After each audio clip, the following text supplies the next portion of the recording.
తెలంగాణ అసెంబ్లీలో కరెంటు ఒప్పందాల మీద ఉడుకుడుకు చర్చ నడిచింది. ఐసీకి తైసి అన్నట్టు తొడలు వాజ్పేయి తట్టు తొడలు కొట్టుకుని సవాల్ చేసుకున్నారు అధికార పార్టీ ప్రతిపక్ష పార్టీ లీడర్లు. కరెంటు ఒప్పందాల మీద కాంగ్రెస్ వాళ్ళు కాకమ కథలు చెప్తున్నారు నిప్పులు జరిగిండు మాజీ కరెంటు మంత్రి జగదీష్ రెడ్డి సారు. కేంద్రంలో వ్యవసాయ మోటార్లకు మీటర్లు పెట్టాలంటే పెట్టంపో అని తిప్పికొట్టినాం గానీ అస్సలే సందు పెట్టలేదు.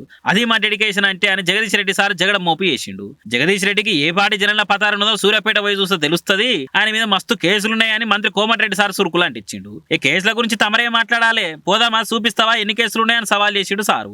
ఈ కరెంట్ ఒప్పందాల మీద CM sir other than agriculture consumers అనే పదాన్ని చదవకుండా దాటిచ్చిండు. బీఆర్ఎస్ వ్యవసాయానికి మీటర్లు పెట్టే ఒప్పందం చేసుకుందని అబద్ధాలు చెప్పిరని మండిపడ్డాడు. మీరు అన్న మాటలు నిరూపిస్తే నేను అసెంబ్లీలో ముక్కు నేలకు రాస్తా, లేదంటే మీ అధికార పార్టీలో ముక్కు నేలకు రాయాలని సవాల్ చేసిండు జగదీష్ సారు. నేను ఛాలెంజ్ చేస్తా ఉన్నా, ఆయన చెప్పిన దాంట్లో ఆయన నన్ను గురించి ఏదైతే వ్యక్తిగతంగా మాట్లాడిండో, ఏదో తడిపారు చేసినని, ఏదో లెక్కర్ కేసులో ఉన్నాని, అందులో ఒక్కటి రికార్డు చూపించినా నేను ఇదే సభలో ముక్కు నేలకు రాసి రాజీనామా చేసిపోతా, రాజకీయాలకు రాను. ఆయన ముఖ్యమంత్రి ఇద్దరు చేయాలి, ముక్కు నేలకు రాయాలి, రాజీనామా చేయాలి ఇద్దరు.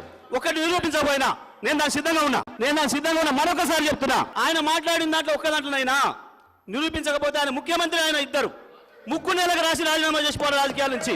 నేను అడిగున్నా దీమే నిలబడాలి అధ్యక్ష, దీమే నిలబడాలని చెప్తా ఉన్నా.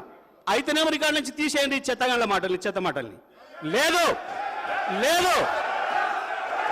వేల కోట్లు మింగి కరెంటు డిస్కంల మీద బరవేసిర్రు.